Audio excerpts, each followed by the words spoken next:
কারবালার ময়দানে হযরত হুসাইন রাদিয়াল্লাহু তাআলা আনহুকে ইয়াজিদের দল যখন রক্তাক্ত করে দিয়েছে বাবা, ও মুসলমান ইমানদার, দরবারের নিচে দাঁড়ায় দাঁড়ায় হুসাইন রাদিয়াল্লাহু তাআলা আনহু নামাজ আদায় করেছেন। হযরত ইমাম হুসাইন বলতেছে, ও কাফিরের দল, আমাকে একটু সময় দে, আমার মালিকের সঙ্গে একটু আমি কথা বলে নেই। এখন আসরের নামাজের সময় হয়ে গেছে, আমাকে একটু সময় দে, আমি আমার মালিকের সঙ্গে একটু কথোপকথন করে নেই। ইমাম হুসাইন রাদিয়াল্লাহু তাআলা আনহুমা দরবারের নিচে الحمد لله الذي جعل الشمس والقمر بحسبان والنجم والشجر يسجدان وفضل زمانا على زمان كما فضل مكانا على مكان وإنسانا على إنسان ونشهد أن لا إله إلا الله وحده لا شريك له لا ضد له ولا ند له ولا مثل له ونشهد أن سيدنا وسندنا وحبيبنا وحبيب ربنا وطبيبنا وطبيب قلوبنا ومولانا محمدا عبده ورسوله صلى الله تعالى عليه وعلى آله وأصحابه وبارك وسلم تسليما كثيرا كثيرا الذي أرسله الله تعالى بالحق بشيرا ونذيرا وداعيا إلى الله بإذنه وسراجا منيرا أما بعد فأعوذ بالله من الشيطان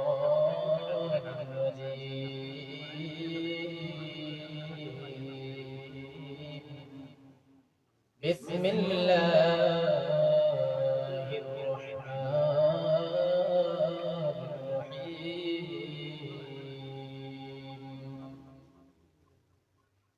إن الصلاة تنهى عن الفحشاء والمنكر وقال رسول الله صلى الله تعالى عليه وسلم الصلاة مفتاح الجنة أو كما قال النبي عليه الصلاة والسلام صدق الله مولانا العظيم وصدق رسوله النبي الأمي الكريم ونحن على ذلك من الشاهدين والذاكرين والشاكرين والحمد لله رب العالمين تکبیر میں کلمہ میں نمازوں میں اذان میں تکبیر میں کلمہ میں نمازوں میں اذان ہے نام الہی سے ملا نام محمد ہے نام الہی سے ملا نام محمد فرماتے ہیں آدم کے مجھے خلد تری میں فرماتے ہیں آدم کے مجھے خلد تری میں لکھا ہوا تو باب ملا نام محمد لکھا ہوا تو باب ملا نام محمد حبیب میں محبوب یہ مطلب کا اشارہ حبیب میں محبوب یہ مطلب کا اشارہ پھر کیوں نہ ہو محبوب خدا نام محمد پھر کیوں نہ ہو محبوب خدا نام محمد मकबूल जो है शाज़हे काबिल तो बहुत है, मकबूल जो है शाज़हे काबिल तो बहुत है। ऐना के मनिंदे तो नहीं दिल तो बहुत है, ऐना के मनिंदे तो नहीं दिल तो बहुत है। ला इलाहा इल्लल्लाह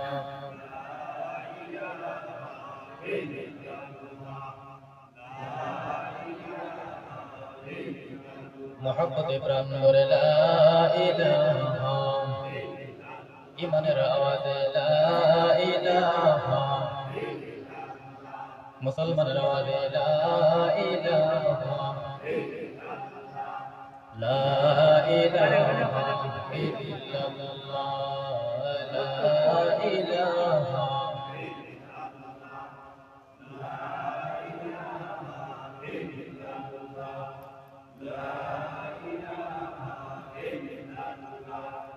লা ইলাহা ইল্লাল্লাহ লা ইলাহা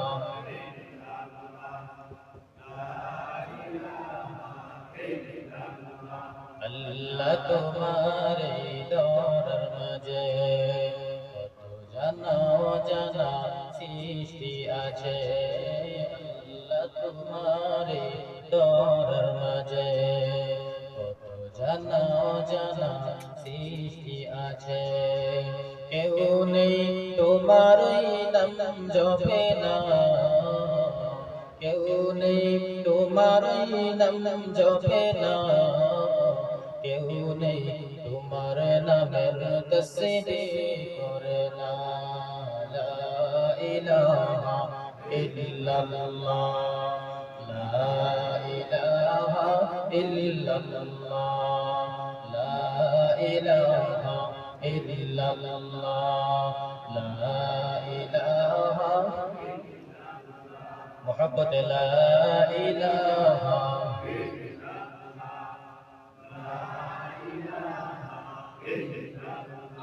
আমার আল্লাহ সারা মাবুদ নাই, নবীজি সারা উপায় নাই। আছে আছে আছে বলেন আল্লাহ সারা মাবুদ আছে।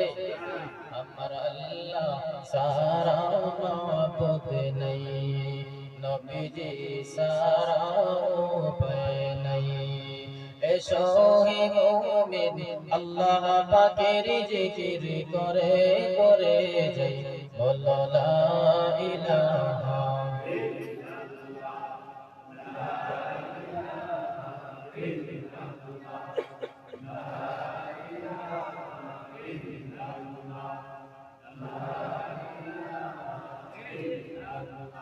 লা ইলাহা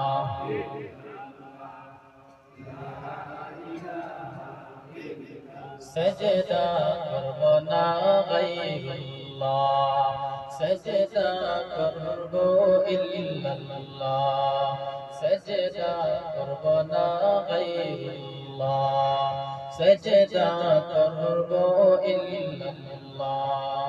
আসমান জমিন গায়রুল্লাহ, আসমান জমিন গায়রুল্লাহ, শুধু মাবুদে আল্লাহ। লা ইলাহা ইল্লাল্লাহ লা ইলাহা ইল্লাল্লাহ লা ইলাহা লা ইলাহা ইল্লাল্লাহ লা ইলাহা লা ইলাহা ইল্লাল্লাহু মুহাম্মাদুর রাসূলুল্লাহ সাল্লাল্লাহু তাআলা আলাইহি ওয়াসাল্লাম। বাড়ির মুখ উত্তরপাড়া বাইতুল আমান জামে মসজিদ কর্তৃক আয়োজিত বাৎসরিক ওয়াজ মাহফিলের সম্মানিত মুহতারাম সদর সভাপতি সাহেব, মুআজ্জাজ মুকাররম হযরত উলামায়ে কেরাম, সামনে উপস্থিত সমবেত আল্লাহ পাকের আশিকিন জাকিরিন শাকিরিন মুহিব্বিন মুহিব্বিন ইসলাম, কলিদার মিত্রা সমবয়সী যুবক ভাই, স্নেহের ছোট ভাই, মহব্বতের মুরব্বী বাবারা, পর্দার অন্তরালের অত্যন্ত শ্রদ্ধেয় আমার মা ও বোনেরা, সবাইকে আমার অন্তরের অন্তঃস্থল থেকে আন্তরিক মোবারকবাদ জানিয়ে সালাম দিচ্ছি। আসসালামু আলাইকুম ওয়া রাহমাতুল্লাহি তাআলা ওয়া বারাকাতুহু। সর্বোপরি মহান আল্লাহ পাক রব্বুল আলামিনের দরবারে লাখ কোটি শুকরিয়া যে মহান মালিক আল্লাহ অত্যন্ত দয়া মায়া মহব্বত করে ভালোবেসে দুনিয়ার সর্বপ্রকার কাজ থেকে বিরত রেখে দুনিয়ার সর্বপ্রকার জায়েজ বাজা থেকে হেফাজত করে দুনিয়ার জমিনের মধ্যে উত্তম জায়গা জান্নাতের বাগান বেহেশতের বাগান উলামায়ে কেরামদের মজলিস ফেরেশতাদের মজলিস তথা গুনাহ মাফের মজলিস 10 মায়ের 10 সন্তানকে আপন হয়ে জান্নাতের বাগানে একই জায়গায় মহব্বত নিয়ে জুড়ে মিলে বসার তৌফিক আল্লাহ দান করেছেন। এই জন্য সকলে বিশ্ব প্রতিপালক মহান আল্লাহ পাকের দরবারে লাখ কোটি শুকরিয়া আদায় করি, উচ্চ কণ্ঠে আওয়াজ করে বলি আলহামদুলিল্লাহ। হয় না মুসলমানের আওয়াজে বলুন আলহামদুলিল্লাহ। আরেকটু আওয়াজ নিয়ে ঈমানের আওয়াজকে উঁচু করে বলি আলহামদুলিল্লাহ। পরপরই লক্ষ কোটি দরুদ সালাম আকায়ে নামদার তাজদার মদিনা সাইয়্যিদুল মুরসালিন খাতামুন নবিয়্যিন সাইয়্যিদুস সাকালাইন আহমদ মুস্তাফা আপনারা মানতা রাসূল আকরাম রাহমাতুল লিল আলামিন দুনিয়ার সকল মুসলমানদের কলিজার টুকরা নয়ন ওলি হযরত মুহাম্মদুর রাসূলুল্লাহ সাল্লাল্লাহু আলাইহি ওয়াসাল্লাম। মুসলমান বাবাজি এবং ভাইরা, পবিত্র কালাম আল্লাহ কুরআনে কারীম থেকে ছোট্ট একটা আয়াতে কারীমা আমি তিলাওয়াত করেছি। নবীজির অসংখ্য হাদিস মোবারক থেকে ছোট্ট একটা হাদিসও আমি আপনাদের সামনে শুনিয়েছি। আল্লাহ পাক রব্বুল আলামিনের দরবারে তৌফিক কামনা করি, আপনাদের কাছে দোয়া কামনা করি সংক্ষিপ্ত সময়ের মধ্যে যেন আল্লাহ পাক রব্বুল আলামিন তিলাওয়াতকৃত আয়াত এবং হাদিসকে সামনে রেখে ইখলাসের সাথে আমলের নিয়তে কিছু কথা বলার তৌফিক যেন আল্লাহ আমাকে দান করেন। আপনাদের সকলকে যেন ইখলাসের সাথে আমলের নিয়তে হেদায়েতের নিয়তে মুহাব্বতের সাথে কথাগুলি শ্রবণ করার তৌফিক দান করেন। সকলে বলেন আমিন। আরো জোরে বলি আমিন। আল্লাহ পাক রব্বুল আলামিন বলেন ইন্নাস সালাতা তানহা আনিল ফাহশাই ওয়াল মুনকার। আল্লাহ বলেন নিশ্চয়ই মানুষ নামাজ অবশ্যই নামাজ মানুষকে অন্যায় পাপাচার কাছ থেকে ফিরিয়ে রাখে। নামাজ মানুষকে কি কাছ থেকে ফিরিয়ে রাখে? কথা বলেন না। নামাজ মানুষকে অন্যায় পাপাচার কাছ থেকে ফিরিয়ে রাখে। এখন আল্লাহ পাক রব্বুল আলামিন যে বললেন নামাজ মানুষদেরকে অন্যায় পাপাচার কাছ থেকে ফিরিয়ে রাখে, এখন আমাদের প্রশ্ন হলো আমরা অনেকেই দেখি মানুষ মসজিদে নামাজ আদায় করে আবার মিথ্যা কথা বলে, নামাজ পড়ে আবার চুরি করে, নামাজ পড়ে অন্যের হক নষ্ট করে, নামাজ পড়ে শরাব পান করে, নামাজ পড়ে চুরি করে, নামাজ পড়ে অন্যের সমালোচনা করে, নামাজ পড়ে সুদ খায়, নামাজ পড়ে ঘুষ খায়। তাহলে আল্লাহ তো বলেছেন নামাজ পড়লে অন্যায় কাজ থেকে ফিরায়, নামাজ মানুষকে অন্যায় কাজ থেকে ফিরিয়ে রাখে। কিন্তু বান্দাটা তো দেখি নামাজ পড়ে তারপর সমস্ত অন্যায় কাজ করে, তাহলে এটা উল্টা হয়ে গেল না? কি বলেন, উল্টা হয়ে গেল না? আসলে এখন পর্যন্ত আল্লাহর কোরআনে বেজাল নাকি ব্যক্তিদের ভিতরে বেজাল? জোরে আওয়াজ করে বলেন কোথায় বেজাল? সেই বান্দাটা নামাজ পড়ে মিথ্যা কথা বলে, নামাজ পড়ে সুদ খায়, নামাজ পড়ে ঘুষ খায়, নামাজ পড়ে অন্যের হক নষ্ট করে, ওই বান্দাটার নামাজটা নামাজের মতোই হয়ে নাই। জোরে বলেন ঠিক কি না? আমার সঙ্গে একটু হানা বলতে হবে ভাই। একদম বোবার মতো বসে থাকলে আমি কথা বলতে পারি না। আমার কথা বুঝে থাকলে একটু হানা বলবেন, অনুরোধ থাকলো বলবেন তো ইনশাআল্লাহ। আর না বুঝতে বললে, যদি আমার কথা না বুঝেন তাহলে বলবেন দোয়া করে দিবেন, কারণ আপনারা তো আল্লাহ পাক রব্বুল আলামিন বলেন নামাজ অবশ্যই মানুষদেরকে অন্যায় কাজ থেকে ফিরিয়ে রাখে। কিন্তু আমাদের প্রশ্ন হলো মানুষ নামাজ পড়ে মিথ্যা কথাও বলে, তাহলে ওই লোকটা যে নামাজ পড়েও অন্যায় কাজ থেকে ফিরতে পারলো না কেন? উত্তর হলো ওই বান্দার নামাজটা নামাজের মতোই হয় নাই। কথা বলেন ঠিক কি না? যে নামাজটা নামাজের মতো হবে, যে নামাজের মধ্যে গুরুত্ব আছে, যে নামাজের মধ্যে ইহতিমাম আছে, যে নামাজের মধ্যে খুশু এবং খুজু আছে, যে নামাজের হক আদায় করে করে বান্দাটা নামাজ আদায় করবে, ওই বান্দার নামাজটা জান্নাতের তালার চাবি হয়ে যাবে। বলেন সুবহানাল্লাহ। মুসলমান বাবাজি এবং ভাইয়েরা, মানুষ যখন নামাজ আদায় করে তখন কিছু কিছু মানুষের যখন নামাজ আদায় করে কিছু কিছু মানুষকে ফেরেশতারা কিছু মানুষের নামাজের 3 ভাগের 1 ভাগ আল্লাহর দরবারে কবুল হয়, 2 ভাগ জমিনে থেকে যায়। কিছু মানুষের নামাজের 6 ভাগের 1 ভাগ আল্লাহর দরবারে পৌঁছে, বাকি 5 ভাগ জমিনে থেকে যায়। কিছু মানুষের নামাজের 7 ভাগের 1 ভাগ কবুল হয়, 6 ভাগ জমিনে থেকে যায়। কিছু নামাজের 8 ভাগ 9 ভাগের 1 ভাগ কবুল হয়, 8 ভাগ জমিনে থেকে যায়। যে নামাজের অংশ জমিনে থেকে যায়, ওই নামাজের অংশ পশুপতি ফেরেশতারা তারা কাপড়ের পুতলা বানায়া ওই বান্দার চেহারার মধ্যে ফেকে মারে, জুড়ে ওই বান্দার চেহারার মধ্যে মারে আর বলতে থাকে তোর নামাজ তুই নে, এই নামাজ আল্লাহর কোনো দরকার নাই। আর যেই বান্দাটা দুনিয়ার মধ্যে নামাজ আদায় করবে নামাজের মতো, নামাজের মধ্যে দাঁড়িয়ে কোনো অন্য কিছু কথা স্মরণ করবে না, যদিও স্মরণ হয়ে যায় তারপর বারবার ফিরে আসার চেষ্টা করবে নামাজের প্রতি, বারবার নামাজের প্রতি মনোযোগ দেওয়ার চেষ্টা করবে।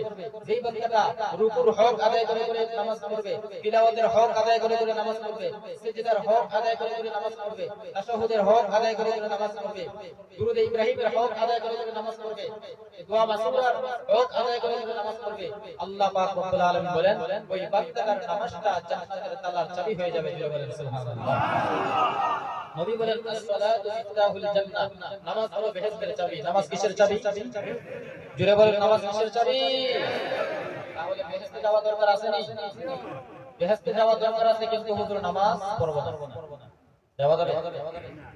মুসলমান বাবাজিরা ভাইরা, ও মদিনাওয়ালা পয়গম্বর নবীর উম্মতের দল, একটু ভালো করে মুহাব্বত নিয়ে শোনো বাবা, উঠা বসা করে মজলিসটাকে নষ্ট করার চিন্তা ফিকির করবেন না। মুসলমান বাবাজিরা ভাইরা, আপনি পুরা থেকে এখানে আজেবাজে কথা বলার জন্য আসেন নাই, আজেবাজে কথা বলার সময় আমার কাছে নাই। কথা বলেন ঠিক কি না? কি বলতেছি, কি শুনতেছেন, কি মানলেন, কি আমল করলেন, ভালো করে একটু লক্ষ্য করে শুনবেন বাবা। আল্লাহ পাক রব্বুল আলামিন বলেন হে মুমিন, যেই বান্দারা দুনিয়ার জমিনে আমি আল্লাহ পাকের পেয়ারা হয়ে যাবে, যেই বান্দারা দৈনিক 5 ওয়াক্ত নামাজ আমি আল্লাহ পাক রব্বুল আলামিনের ঘর মসজিদের মধ্যে গিয়ে পা জামাত আদায় করবে, আমি আল্লাহ পাক রব্বুল আলামিন ওই সমস্ত বান্দার আমলনামার মধ্যে বিনিময়ে শুধুমাত্র 5 ওয়াক্ত নামাজের সওয়াব দিব না, আমি আল্লাহ খুশি হইয়া ওই সমস্ত বান্দার আমলনামার মধ্যে 50 ওয়াক্ত নামাজের সওয়াব দান করব। মকুনসসতে নামাজে পঞ্জগানা ফাওয়াইলুল লিল মুসাল্লিন আল্লাযীনা মুমিনারা ইনামাযে ইমদাদ দা ইস্তাঈনু আয়াতে কুরআবা আয়াতে কদ আফলাহা রায়াতুন গৌরুকুন দার মা'নিয়া সাজদ সাদিকুন। ও দুনিয়ার ইমানদার, আমার আল্লাহ পাক রব্বুল আলামিন বলেন যেই বান্দারা দৈনিক 5 ওয়াক্ত নামাজ মসজিদের মধ্যে গিয়ে আদায় করবে, ওই বান্দাটাকে আমি আল্লাহ খুশি হইয়া শুধুমাত্র 5 ওয়াক্ত নামাজের সওয়াব দিব না, আমি আল্লাহ পাক খুশি হইয়া ওই সমস্ত বান্দার আমলনামার মধ্যে 50 ওয়াক্ত নামাজের সওয়াব দান করব। আস্তে বলেন সুবহানাল্লাহ। তাহলে এবার বলেন 5 ওয়াক্ত নামাজ আদায় করা আমাদের দরকার আছে না নাই? যেই বান্দাটা দুনিয়ার জমিনে নামাজি হবে, নামাজি হবে, ওই বান্দাটাকে আল্লাহ পাক রব্বুল আলামিন দুনিয়ার জমিন থেকে যখন মৃত্যুবরণ করে কবরে যাবে, মৃত্যুর সময় ফেরেশতা নামাজি বান্দাকে এসে সালাম দিবে, মালাকুল মউত আজরাইল বান্দাকে সালাম দিবে, আর সালাম দিয়া বলবে ও আল্লাহ পাকের পেয়ারা বান্দা, আল্লাহ পাক রব্বুল আলামিন আমাকে তোমাকে তোমার জানটা কবজ করার জন্য আমাকে পাঠিয়েছেন, বলো বলো বলো তোমার জানটা কি কবজ করব নাকি না করব? ওই আল্লাহ পাকের পেয়ারা বান্দাটা, সেই বান্দাটা দুনিয়ার জমিনে 5 ওয়াক্ত নামাজ আদায় করে করে আল্লাহর পেয়ারা হয়ে যাবে, ওই বান্দা বলবে ও ফেরেশতা, আমি তো আল্লাহর দিদারের জন্য পাগল হয়ে গেছি, আমি আমার মালিকের দিদারের জন্য পাগল হয়ে গেছি, আল্লাহকে দেখার জন্য পাগল হয়ে গেছি, আল্লাহকে না দেখে আমি থাকতে পারতেছি না, এই দুনিয়া জমিনে আমি আর থাকতে চাই না, তুমি সঙ্গে সঙ্গে আমাকে আমার মাওলার কাছে নিয়ে যাও। বলেন সুবহানাল্লাহ। ওই নামাজি বান্দা বলবে ও আমার ফেরেশতা, ও মালাকুল মউত আজরাইল ফেরেশতা, কিন্তু আমার একটা শর্ত আছে, আমি যে আল্লাহর আদালতে যাব, আমি এমনি যেতে চাই না, আমি নামাজের মধ্যে দাঁড়াই, সিজদার মধ্যে যখন যাব, সিজদারত অবস্থায় আমার জানটা তুমি কবজ করে নিয়ে যাও। তার কারণ আল্লাহ পাক রব্বুল আলামিন যেন জীবনের শেষ অংশে আমার নামাজরত অবস্থায় যেন আমার মৃত্যু হয়, এই জন্য আমাকে মৃত্যু অবস্থায়, আমাকে নামাজরত অবস্থায় তুমি মৃত্যু দিও। জোরে বলেন সুবহানাল্লাহ। নামাজরত অবস্থায় আমার জানটা তুমি কবজ করে নিও। ফেরেশতার কাছে আবদার করে, আর ফেরেশতা ওই নামাজি ব্যক্তিদেরকে আল্লাহর পেয়ারা বান্দাদের কাছে এসে পারমিশন চায় আল্লাহর হুকুমে। জোরে বলেন সুবহানাল্লাহ। তাহলে নামাজ পড়া আমাদের দরকার আছে না নাই? মুসলমান বাবাজিরা ভাইরা, বান্দারা যখন জান্নাতে যখন যাওয়ার জন্য তৈরি হয়ে যাবে, জান্নাতে যাওয়ার পর জান্নাতের দরওয়াজার মধ্যে তালা লাগানো থাকবে। আল্লাহ পাক রব্বুল আলামিনের কাছে বলবে, মালিক কেমন করে জান্নাতের মধ্যে ঢুকবো, জান্নাতের দরওয়াজার মধ্যে তো তালা লাগানো। আল্লাহ পাক বলবেন, ও বান্দা, জান্নাতের দরওয়াজার মধ্যে তালা আছে কিন্তু তোমার কাছে, জান্নাতের দরওয়াজার মধ্যে তালা কিন্তু চাবি কিন্তু তোমার কাছে। কি চাবি? as-salatu মিফতাহুল জান্নাহ, নামাজ হলো বেহেশতের চাবি। নামাজ নামক বেহেশতের চাবি জোগাড় করে নাও রে মুরিদ। যদি নামাজ নামক বেহেশতের চাবি তোমার আমার কাছে যদি না থাকে, তাহলে আল্লাহর জান্নাতে যাওয়া তোমার আমার জন্য সম্ভব হবে না। এই জন্য আমরা দৈনিক পাঁচ ওয়াক্ত নামাজ আদায় করতে রাজি আছি তো ইনশাআল্লাহ? নামাজ পড়লে লাভ কি? মুসলমান বাবাজিরা ভাইরা, আজকে আপনার আমার ভিতরে নামাজের কোনো গুরুত্ব নাই বাবা, কিন্তু ইমাম হুসাইন রাদিয়াল্লাহু তাআলা আনহুমা দরবারের নিচে দাঁড়ায়া দাঁড়ায়া নামাজ আদায় করেছেন। কথা বলেন ঠিক কি না?